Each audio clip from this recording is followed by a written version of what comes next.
नमस्कार मेरे मित्रों, मेरे साथियों, मेरे प्यारे स्नेहीजनों। व्याख्यान क्लासेस में आप सभी का हार्दिक अभिनंदन करता हूं। आप सभी का हार्दिक स्वागत करता हूं।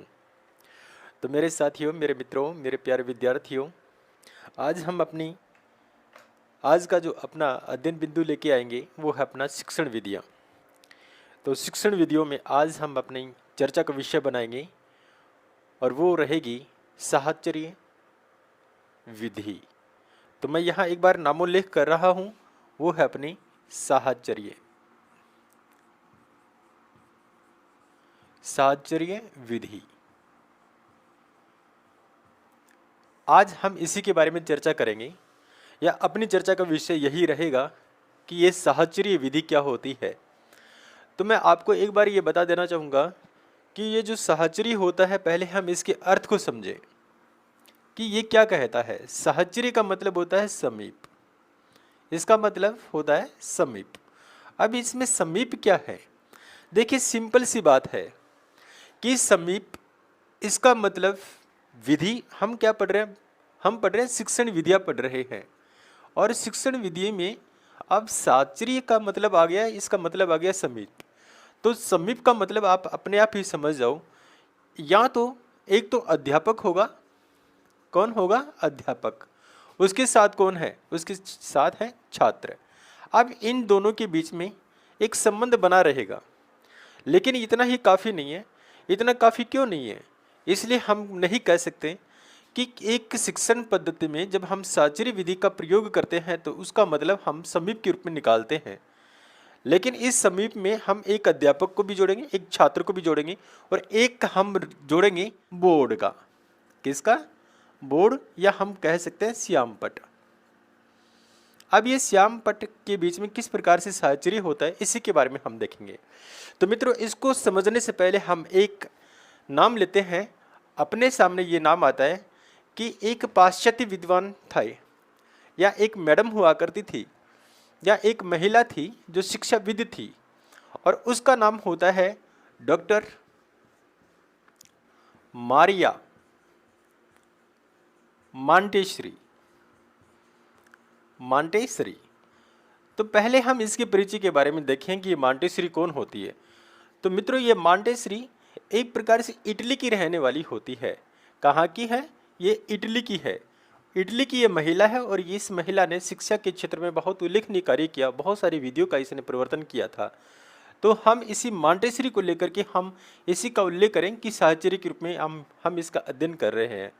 तो हमने ये माना कि साहचर्य जो विधि है, साहचर्य विधि का प्रवर्तक करता या उसके प्रतिपादन करता डॉक्टर मारिया मांटेसरी है, और ये कहाँ की रहने वाली? इटली की रहने वाली है।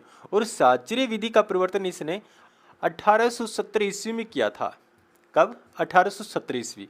तो हम इसके माध्यम से कह सकते हैं कि हमारे शिक्षण विधियों में ये साहचर्य विधि आती है। और इस साहचर्य विधि के प्रवर्तनकर्ता कौन है? इटली की एक महिला है जिसका नाम है डॉक्टर मारिया मांटेसरी। और इसने साहचर्य विधि को कब लागू किया था? 1870 ईस्वी में इसको लागू किया था। अब हम इसी के अर्थ में समझें कि साहचर्य का मतलब क्या होता है? समीप होता है। अब समीप में हमने ये माना कि एक अध्यापक का साहचर्य होगा, एक छात्र का साहचर्य होगा, और एक श्यामपट्ट का साहचर्य होगा। तो ये श्यामपट्ट क्या होता है वो देखिएगा। श्यामपट्ट मित्रों इस प्रकार का, हमारे सामने इस प्रकार का एक श्यामपट्ट होता है, लेकिन हम उस श्यामपट्ट को लेकर के कह सकते हैं कि ये श्यामपट्ट होता है एक प्रकार से मांटेसरी के रूप में ही आजकल इसे संबोधित किया जाने लगा। किस रूप में? ये मांटेसरी क्यों क्यों किया जाने लगा इसका प्रयोग? क्योंकि साहचर्य विधि का प्रवर्तक करता ये मैडम मारिया है, मारिया मांटेसरी है। और मांटेसरी ने जिस प्रकार से इस शिक्षण पद्धति को लागू किया था, उसी प्रकार से ये शिक्षण पद्धति साहचर्य के रूप में भी जानी जाती है, और दूसरी है मांटेसरी विधि के रूप में भी जानी जाती है। तो हम ये कह सकते हैं कि एक तो हमारे सामने एक बोर्ड होता है, उस बोर्ड के ऊपर बहुत सारे चित्र बनाए गए होते हैं। ये चित्र बना दिए। अब मित्रों क्या होता है कि ये जो चित्र बन जाते हैं, ये चित्र विभिन्न प्रकार के चित्र हो गए। अब इनसे ही संबंधित कोई कार्ड होते हैं, ये कार्ड भी एक प्रकार से बच्चों के बीच में वितरण कर दिया जाता है। जैसे हम ये कहें कि ये ए, ये आ, ये ई, ये ई बड़ी ई, दीर्घ ई हो गया, या फिर कोई चित्र के रूप में यहाँ उल्लेख किया जाता है। और जितने भी चित्र हैं उन चित्रों को एक कार्ड के ऊपर अंकित कर दिया जाता है और उसका नाम भी लिख दिया जाता है।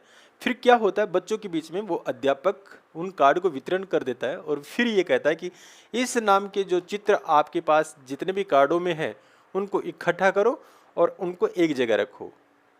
तो इस प्रकार से बालक सीखता है। बालक क्या करता है, सीखता है। तो सीखने की वजह इसी प्रकार की जो पद्धति है वो ही एक प्रकार से साहचर्य विधि के रूप में जानी जाती है। तो इसी प्रकार से हम कह सकते हैं साहचर्य विधि का मतलब हो गया समीप या सामीप्य। अब समीप किसका हो गया, समीपता किसकी होगी, अध्यापक, छात्र और बोर्ड की। बोर्ड किस प्रकार का है, ये मॉन्टेसरी बोर्ड है।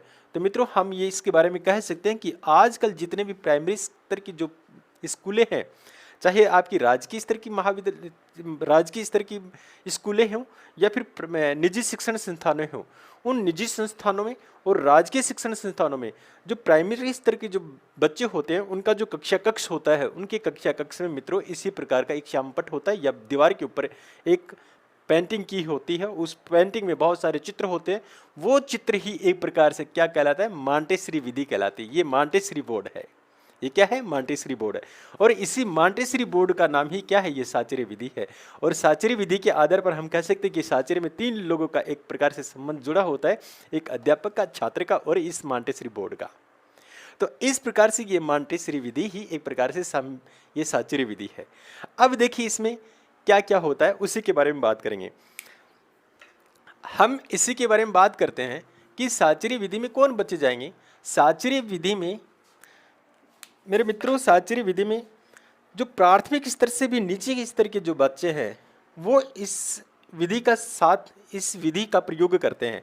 या हम ये कहें कि इस विधि का प्रयोग 3 से लेकर के 6 या 7 वर्ष के बच्चों के लिए जब शिक्षण कार्य करवाया जाता है तो वो शिक्षण कार्य इसी बोर्ड के माध्यम से या इस विधि के माध्यम से करवाया जाता है। तो हम कह सकते हैं कि ये विधि 3 से 6 वर्ष तक के जो बच्चे होते हैं उन बच्चों की जो औपचारिक शिक्षा दी जाती है या उन बच्चों को स्कूल में एडमिशन दिला देते हैं।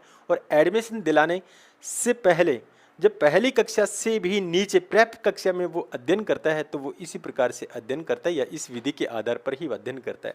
इसलिए हम कह सकते हैं कि इस विधि का अनुकरण कौन करेंगे, 3 से लेकर के 6 साल तक के जो बच्चे होते हैं वो बच्चे ही इस प्रकार का शिक्षण कार्य करते हैं। या हम ये कहें कि इस उम्र के जो बच्चे होते हैं वो खेलने वाले होते हैं। इसलिए हम इस प्रकार के बच्चों को लेकर के कह सकते हैं कि इस प्रकार से जो शिक्षण किया जाता है या इस प्रकार से अध्ययन किया जाता है वो अध्ययन एक प्रकार से खेल पद्धति पर आधारित होता है। खेल विधि पर आधारित होता है, क्योंकि ये बच्चे कितनी उम्र के हैं, इतने साल के बच्चे हैं। इसलिए हम कहें कि ये विधि इस प्रकार की है।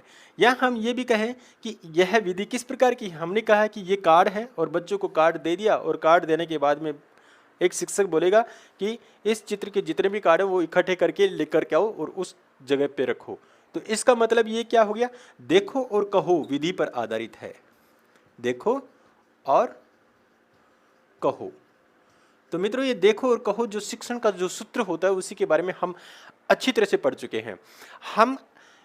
हम इसी साहचर्य विधि को 2 प्रकार से इस प्रकार से लिया कि ये तो खेल विधि है। दूसरा क्या हमने लिखा, देखो और कहो शिक्षण का जो सूत्र है उसके ऊपर आधारित है। और एक होता है शब्द चित्र विधि। हम ये कह सकते हैं शब्द चित्र विधि पर आधारित है। शब्द चित्र विधि पर क्यों, क्योंकि हमने ये बताया कि ये बोर्ड के ऊपर बहुत सारे शब्द लिखे होते हैं या चित्र लिखे हुए होते हैं।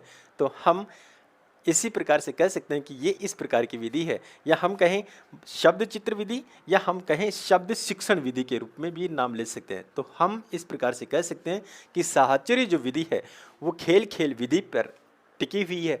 या हम ये कहें साहचर्य जो विधि है या मॉन्टेसरी के द्वारा दी गई ये विधि साहचर्य विधि है वो देखो और कहो खेल विधि या शब्द चित्र विधि या शब्द शिक्षण विधि के ऊपर ही आधारित है। अब हम बात करते हैं इसकी विशेषताओं के बारे में और इसके दोष के बारे में। अब देखिए मित्रों, हम इसी साहचर्य विधि में विशेषता लेके आएंगे कि इसकी मुख्य विशेषताएं क्या क्या हैं। और इसके दोष क्या क्या हैं। सबसे पहले हम बात करते हैं इसकी मुख्य विशेषताओं के बारे में या इनके गुण के बारे में। गुण कह दें या फिर लक्षण कह दें या फिर आप इसे अभिलक्षण बोल सकते हैं, अभिलक्षण भी बोल सकते हैं, या आप इसी की विशेषताओं के बारे में भी बोल सकते हैं। इसके क्या क्या है, ये सारी एक ही बात है। तो सबसे पहले हम इसके लक्षण ये माने कि ये बाल केंद्रित विधि है। किस प्रकार की है? बाल केंद्रित विधि है, केंद्रित विधि है। और बाल केंद्रित विधि है तो स्वाभाविक है कि वो मनोवैज्ञानिक भी है। किस प्रकार की है? मनोवैज्ञानिक विधि है। ठीक है, एक विशेषता ये हो गई। दूसरी विशेषता हम लेके आए कि इसमें छोटी कक्षाओं के लिए ही लागू होती है, छोटी कक्षाओं के लिए ही उपयुक्त है। एक ये, इसके साथ हम यह भी कह सकते हैं इसमें जो ज्ञान दिया जाता है वो स्थायी ज्ञान प्राप्त होता है। इनको स्थायी ज्ञान क्यों प्राप्त होता है? क्योंकि मित्रों हमने बताया कि जब बच्चे शब्द चित्र को देखते हैं तो चित्र को देखने के बाद उनको ये पता लग जाता है कि हाँ ये चित्र इस प्रकार का है, तो उसको ये नॉलेज हो जाता है। इसलिए हम कह सकते हैं कि इस विधि से स्थायी ज्ञान प्राप्त होता है। अब हम बात करें अगली विशेषता के बारे में। अब बच्चे क्या करते हैं? बच्चे खेल खेल में ही वो सीखते हैं, शब्दों को देखते हैं, शब्दों के चित्रों को देखते हैं। तो इस प्रकार से हम कह सकते हैं कि बालक जो है वो करके सीखते हैं। क्या है? करके सीखते हैं। क्या करके? या हम ये कहें खेल खेल में वो सीखते हैं, बालक जो होता है, बालक को या बच्चे को औपचारिक ज्ञान दिया जाता है। जब औपचारिक शिक्षा दी जाती है या औपचारिक ज्ञान दिया जाता है उसके लिए बहुत महत्वपूर्ण होती है, औपचारिक ज्ञान प्राप्त होता है। तो उनके बारे में हम बात करें,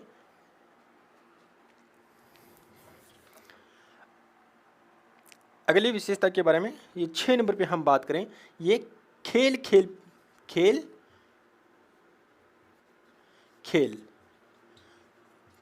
पर आधारित है। हमने ये बात क्यों लिखी? क्योंकि बच्चे खेलते हैं और खेल ही खेल में वो कुछ न कुछ सीख लेते हैं। तो इस प्रकार से इसकी विशेषताएं बाहर निकलती हैं। अब हम बात करते हैं इसके दोष की बात करते हैं कि इसमें दोष क्या है, इसमें कमियां क्या है, इनकी हम बात करते हैं कि इनकी क्या क्या कमी है। तो मित्रों हम पहली विशेषता पहला दोष यह कह सकते हैं कि बाल केंद्रित विधि है या मनोवैज्ञानिक है, छोटी कक्षाओं के लिए है। तो हम सबसे बड़ी कमी यह भी निकाल सकते हैं कि ये उच्च कक्षाओं के लिए उपयुक्त नहीं है, कक्षाओं में उपयुक्त नहीं है, ये ठीक नहीं है। अगली कमी हम यह निकाल सकते हैं, हमने लिखा कि औपचारिक ज्ञान प्राप्त होता है। इसमें औपचारिक ज्ञान तो प्राप्त होता है लेकिन इसमें बालक जो होता है वो लिखना अभी सीखता नहीं है, वो केवल खेलता है। लेकिन यहाँ हम इसका दोष ये कह सकते हैं कि लेखन कौशल का विकास नहीं होता, लेखन कौशल का जो विकास होता है वो नहीं हो पाता। अगली कमी के बारे में हम बात करें, इसमें जो शब्द होते हैं, शब्द सीमित होते हैं। शब्द किस प्रकार के होते हैं? सीमित शब्द होते हैं। अगली कमी हमने ये बताया कि जो उसमें जो चित्र होते हैं वो चित्र केवल सीमित चित्र होते हैं। इसलिए हम कह सकते हैं कि जितने भी चित्र होते हैं जो बालक को सिखाए जाते हैं वो प्रत्येक चित्रों से साहचर्य, प्रत्येक चित्रों से या सभी चित्रों से साहचर्य नहीं हो सकता, साहचर्य नहीं हो सकता। या हम ये कहें 5 नंबर की विशेषता कमी यह भी निकाल सकते हैं कि बहुत सारे चित्र ऐसे होते हैं, बहुत सारे शब्द ऐसे होते हैं जो भावात्मक रूप में होते हैं। इसलिए हम कह सकते हैं कि उनको चित्रों के माध्यम से दर्शाया नहीं जा सकता। तो हम इसकी अगली कमी यह भी कह सकते हैं कि भावात्मक जो चित्र होते हैं, भावात्मक शब्द होते हैं, उन शब्दों के चित्र नहीं होते। भावात्मक शब्दों का शिक्षण नहीं हो सकता, शिक्षण नहीं हो सकता। एक ये हो गई। साहचर्य विधि में जितने भी इसकी विशेषताएं बनी हुई हैं वो सारी की सारी विशेषताएं एक प्रकार से, अगर हम इसके नेगेटिव लेकर के बात करते हैं, इनकी ये तो है इनके पॉजिटिव, अगर हम इसी पॉजिटिव की बात करते हैं, पॉजिटिव का नेगेटिव बना लेते हैं अगर हम नहीं के रूप में इसका प्रत्युत्तर ढूंढने का प्रयास करते हैं तो समझ लेना कि वो ही साहचर्य विधि की कमियां बन जाती हैं या दोष बन जाती हैं। तो मित्रों, इस प्रकार से हैं ये अपनी साहचर्य विधि, और साहचर्य विधि को हम यही समाप्त करेंगे।